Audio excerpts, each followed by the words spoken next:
Welcome, everybody, to Health Coach Talk. Today, my guest is somebody who really ranks as one of the people I most admire in the health and wellness community. And I believe he, because of his work, his groundbreaking work, his courage to go out and really be a disruptor of conventional healthcare wisdom, has gone on to help so many, probably millions of people around the world are in better health because of my guest today, Dr. William Davis. We get into discussion about his new book and how you can really create better health. You can lose weight appropriately and change your metabolic health, change your appearance, change your gut health. So let me tell you a little bit more about Dr. William Davis. He is a cardiologist and a #1 New York Times bestselling author of the Wheat Belly series of books, as well as Undoctored and Super Gut. Recent human clinical trials that Dr. Davis conducted have revealed that it is possible to lose fat weight while preserving muscle, thereby preventing weight regain and enjoying improved body composition. Findings that inspired the writing of Super Body. So I know you are going to enjoy and be inspired by my conversation with Dr. William Davis. Welcome to the podcast, Dr. Davis. Thank you, Sandi. Glad to be here. So tell us how this new book came about, Super Body, because you have a number of best-selling books that you are known for, Wheat Belly, Super Gut. Tell us what the impetus for writing this new book was. A lot of it gets started, Sandi, with my efforts to cultivate a species of microbe that is supposed to be in your gastrointestinal tract, but we've virtually all lost, because it's very susceptible to common antibiotics. Something as simple and common as amoxicillin, say, or doxycycline, kills off virtually all Lactobacillus reuteri. So I began playing with this microbe because it was available commercially, surprisingly, when I first started doing this a number of years ago. But the tablets were made for infants, and so the number of microbes was essentially trivial, too small for adults. You had to take it, essentially the entire bottle every day. And so I just reasoned, let's take this microbe and proliferate it. And I've thereby fermented it as something that looks and smells like yogurt, as you know, that you and I made in your own kitchen. Yes. And all that is, Sandi, all that is, for your listeners to know, is a way to increase the number of microbes 1,000-fold. And I began to play with this microbe, and we started to witness dramatic changes in what I call shape and body composition. That is where fat is located and how much muscle you have. And this was, by the way, consistent with what was seen in mice. Usually, it often happens that observations made in mice don't translate into humans. In this instance, everything that was seen in mice I have seen corroborated in humans, and we've conducted some clinical trials that also showed that this is true. So with regard to fat, there's two general locations of fat. There's so-called subcutaneous fat, fat below the skin, could be in your buttocks or abdomen or chest or neck, but it's below the skin. That's relatively benign fat. It adds to weight, and thereby it's a stress to your weight-bearing joints like knees and hips. So beyond that, it's really it's an aesthetic issue, but it's not a health challenge. The real health challenge is fat in the abdomen that accumulates and encircles the organs like liver or intestines or pancreas, because that's very metabolically active and is a source for all kinds of problems, but mostly inflammation and insulin resistance. So if we want to focus on something, well, here's one of the problems. Almost all conventional methods of losing weight, whether we call it move more, eat less, or reduce your portion size, or push the plate away, or some branded program that provides a smartphone app or meal replacement, whatever. Or it could be a pharmaceutical like a GLP-1 agonist. Or it could even be a bariatric procedure, like lap band or gastric bypass. Sandi, they're all variations of the same theme, reducing calories. And we know that those methods preferentially target subcutaneous fat. The less, you do lose some abdominal visceral fat, but it's preferentially effective in losing subcutaneous fat. So it limits the benefits you obtain, the metabolic benefits and effects like blood glucose and blood pressure and other effects. Another problem with those methods of losing weight is there's an obligatory loss of muscle. So about 25% of the weight lost is muscle, which is a lot. So let's say your neighbor paid $12,000 for a year's worth of Wegovy or Mounjaro, one of those drugs. She loses 40 pounds. She's real happy. Doctor's happy, right? She's back down to a size 10 or whatever. Of the 40 pounds lost, 10 pounds was muscle. So think about 10 pounds of ground beef on your kitchen counter. It's a huge amount of muscle. The trouble comes when she stops the drug, because most of them can't afford that kind of money forever. She regains all the fat as abdominal fat, and not just regains the 30 pounds, typically regains 32 to 34 pounds or more of fat, and does not regain the muscle. There's trivial regain of muscle. So now she's much more likely to have worse insulin resistance, inflammation, higher blood sugar, higher blood pressure, risk for heart disease, breast cancer, type 2 diabetes. Her risk is now greater than it was before she started this process. And because she lost that much muscle, her basal metabolic rate, the rate at which her body burns calories, is about 25% lower.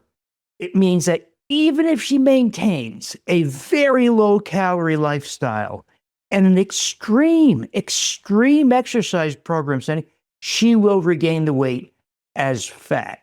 And it means that later in life, she's much more prone to frailty, fractures, falls, loss of independence, dementia. And we now know with good evidence, in the aggregate, about 60,000 people have been tracked.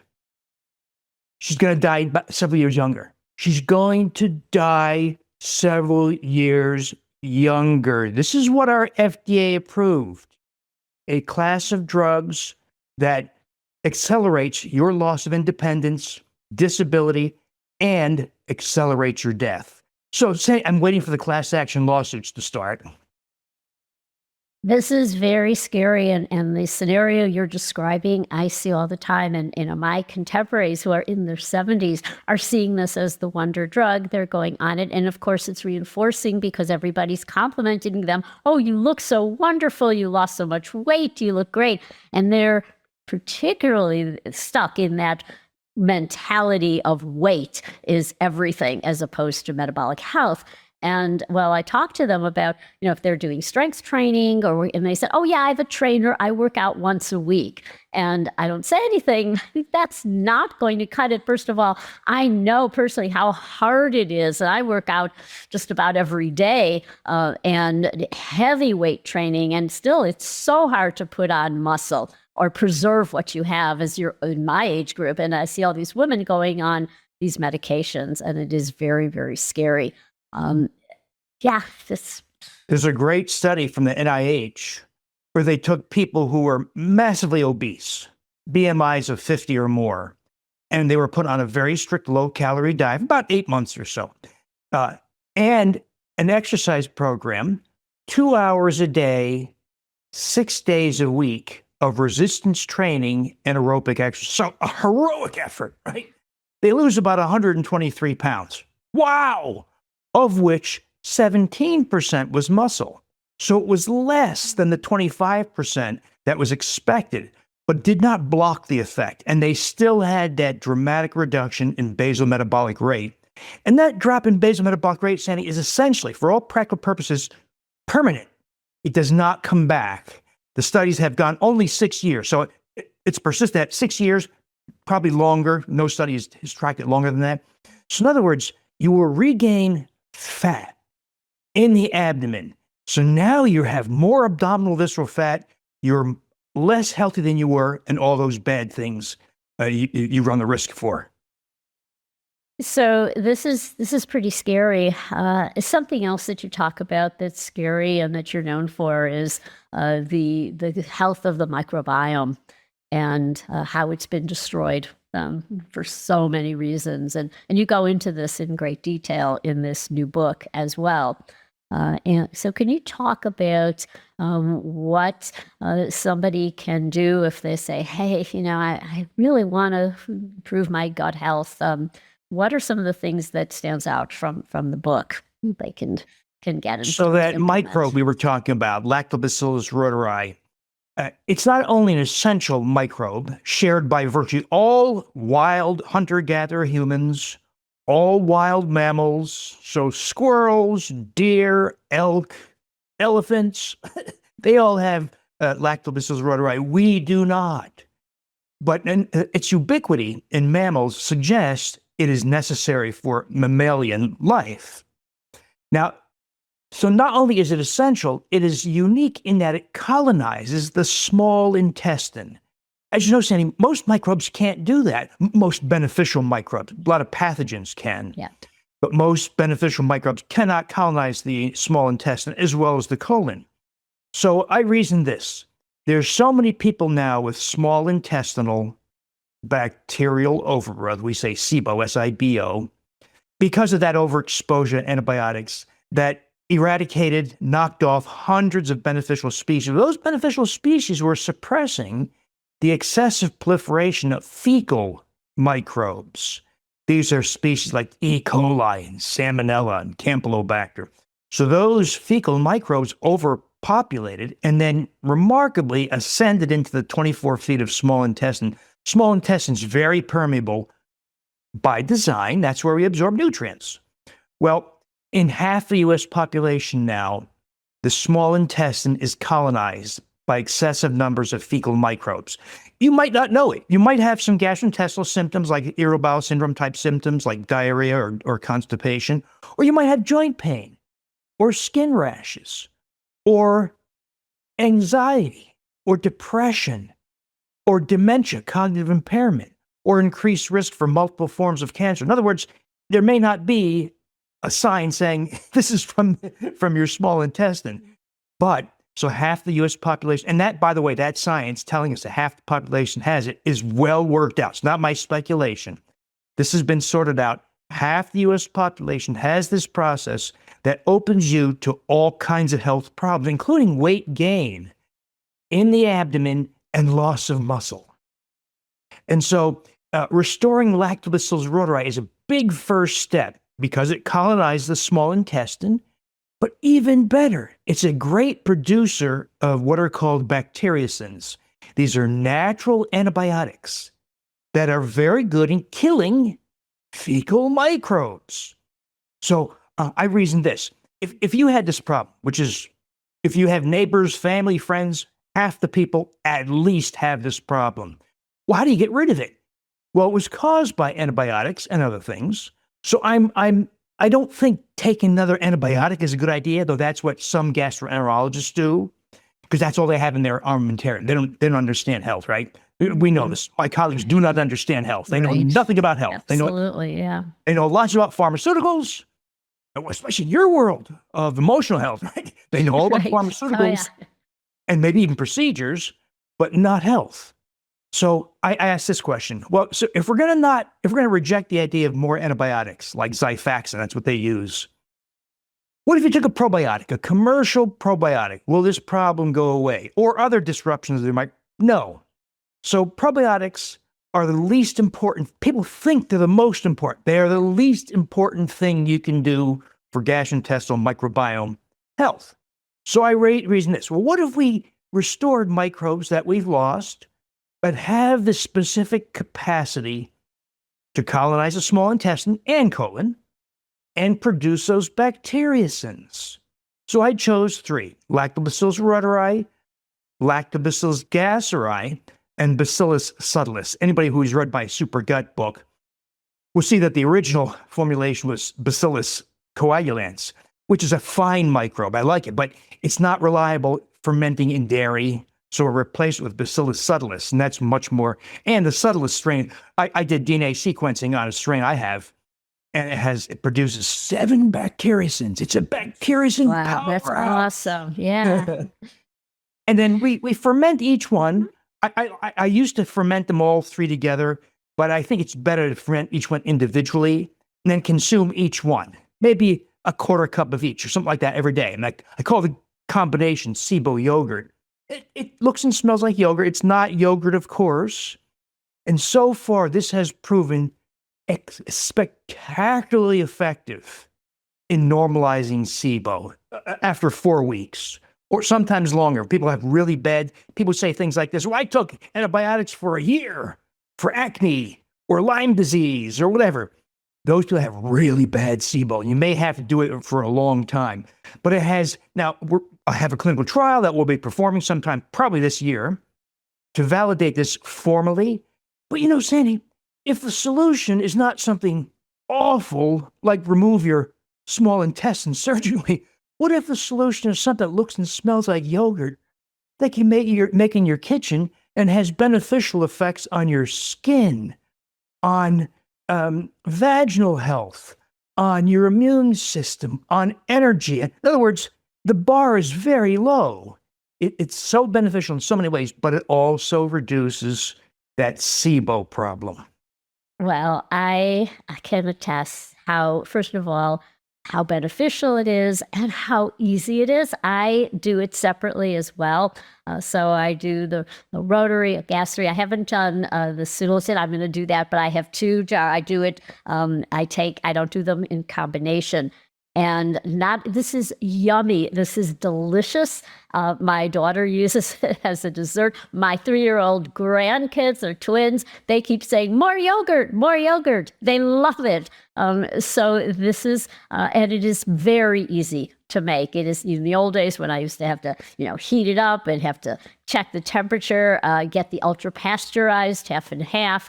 And so it is super easy. And we have a YouTube video that you made in my kitchen. We demonstrate how to do it. And you have your recipe in this book as well.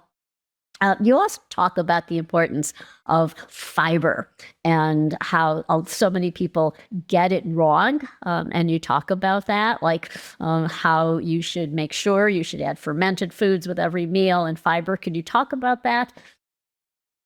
So I think an easy way for your coaches to think about this is to think about your backyard garden in springtime. So if you wanted to have a garden, let's say in May or June, how would you do that?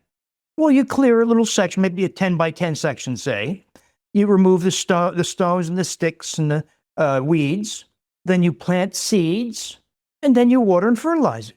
Well, your gastrointestinal microbiome is almost exactly the same. We're going to prepare the soil, meaning remove things like chlorinated drinking water, filter your water. Choose organic foods, minimize your exposure to herbicides and pesticides.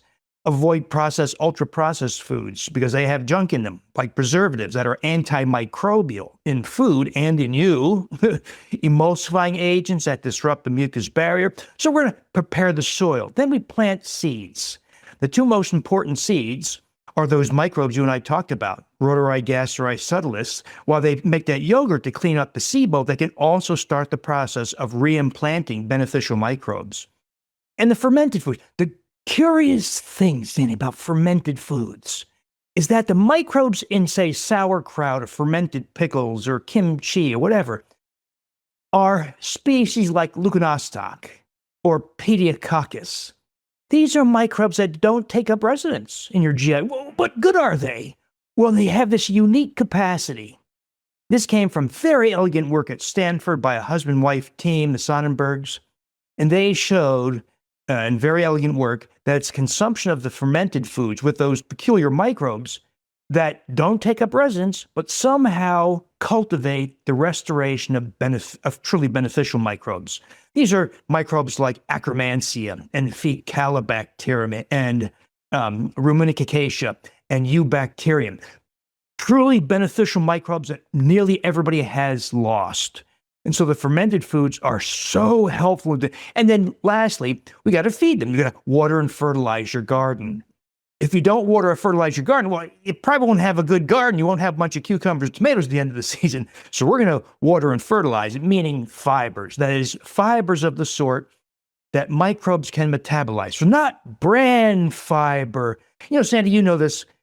Conventional thinkers in diet have gotten it so wrong in so many ways. They're talking about bran cereal. That's inert. That's cellulose fiber.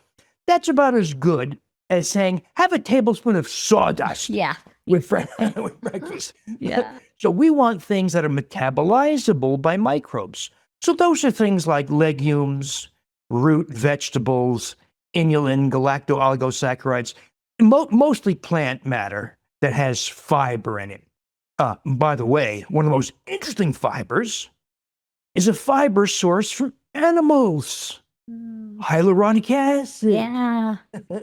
As you know, one of the rare fibers that come, yet another big blunder in dietary advice, cut your fat and cholesterol, cut your saturated fat and cholesterol.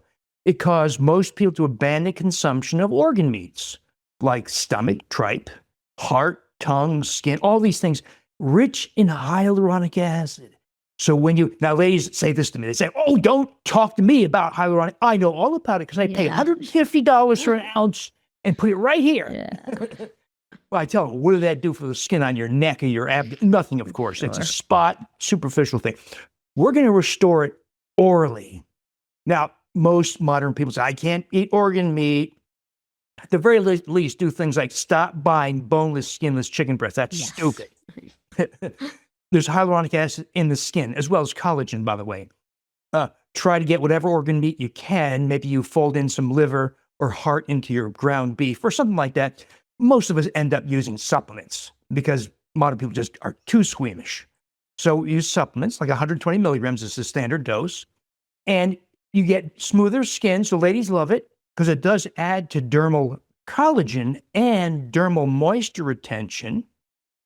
But it also increases joint cartilage that's eroded in people with arthritis. It increases the synovial fluid, the lubricating fluid.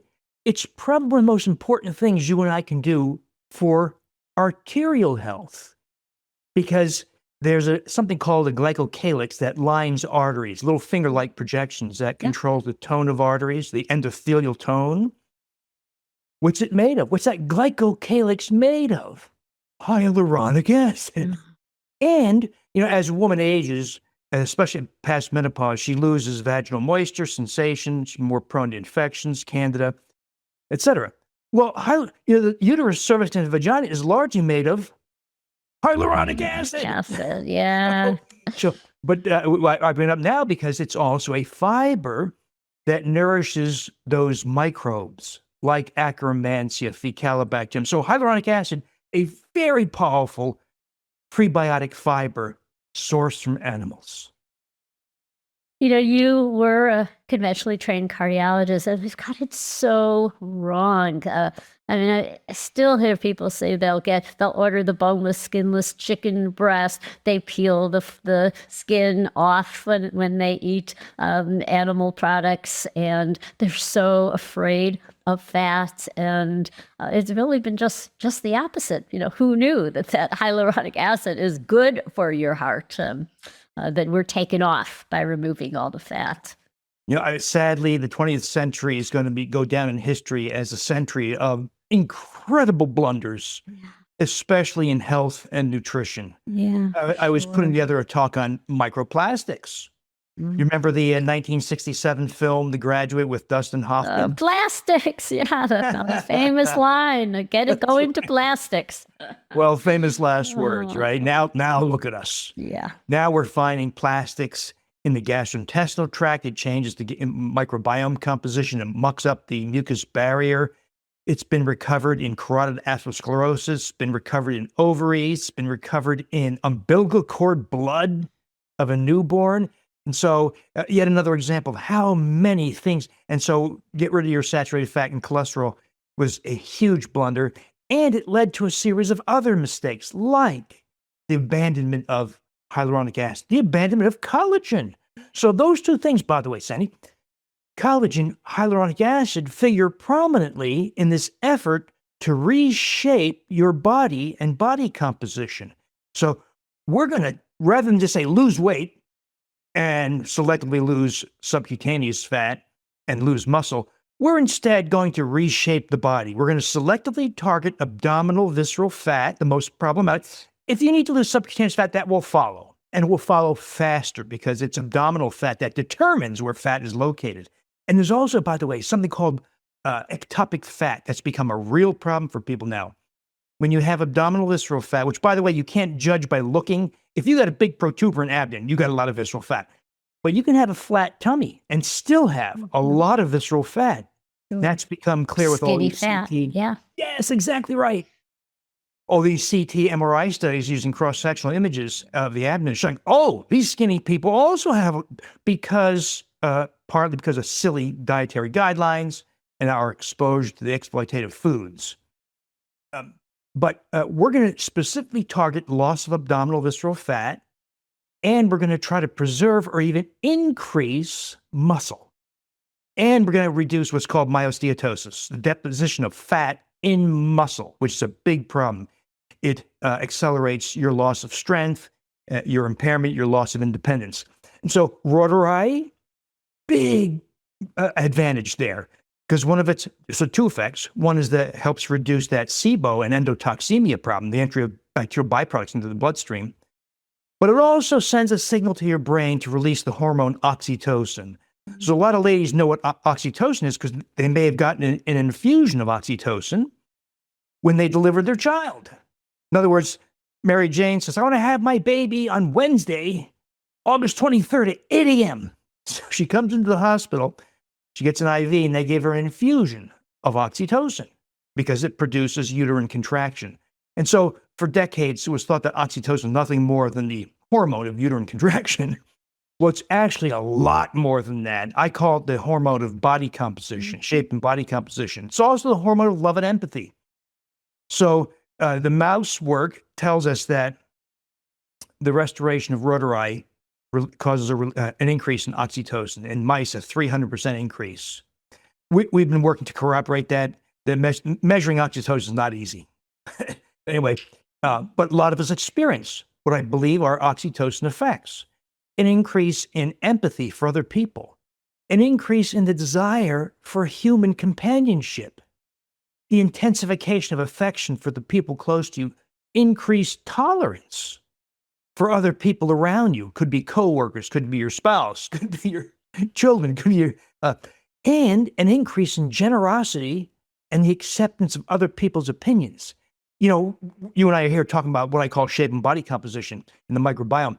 But I think the biggest thing we're doing is your world, improving human behavior and emotions.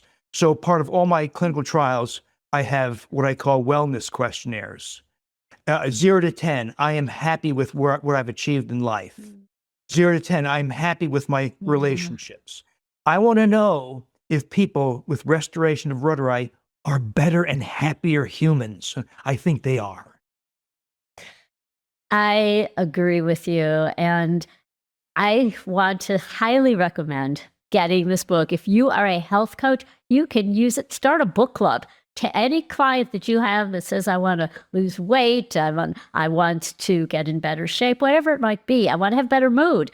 This is a winning formula. So I just can't thank you enough for being here. And where can people find more information? Where can they find you? And where can they get the book?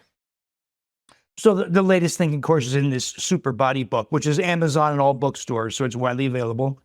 If you want to know more about the microbiome, of course, the Super Gut book that precedes Super Body has all these recipes, like the SIBO yogurt, at least the original recipe. The updated recipe is in my blog, williamdavesmd.com. But the Super Gut book has all the recipes. If you said, for instance, my daughter is going to be pregnant, and I want to make sure she's got a healthy vaginal microbiome so it reduces risk of miscarriage, premature labor, well, she's going to make sure she's got Lactobacillus crispatus, and she can make that as a yogurt. By the way, it's the most tasty yogurt you ever had. Yes, I made it. It's really good. Yeah, it's like whipped cream. Yeah. Or maybe she wants to make sure her newborn is going to have proper or healthy neurological maturation so that there's a higher IQ. And immunological maturation, less risk for type 1 diabetes, autoimmune diseases, and obesity as a teenager. Well, let's make sure that child has Bifidobacteria infantis. And so all those recipes, where to source the microbe, how to ferment it, are all in this Super Gut book. And of course, I have several thousand posts on my WilliamDavisMD.com blog, YouTube channel, Define Health podcast. So I try to make all this information as available as possible. Well, we are appreciative of all that you do to advance health. You are really cutting edge, and you were ahead of your time, and this is continuing to be ahead of your time, advancing the science, and as well as busting so many of the myths that are out there. So thank you for taking the time to be with us today. It is always a delight to be with you. Thank you.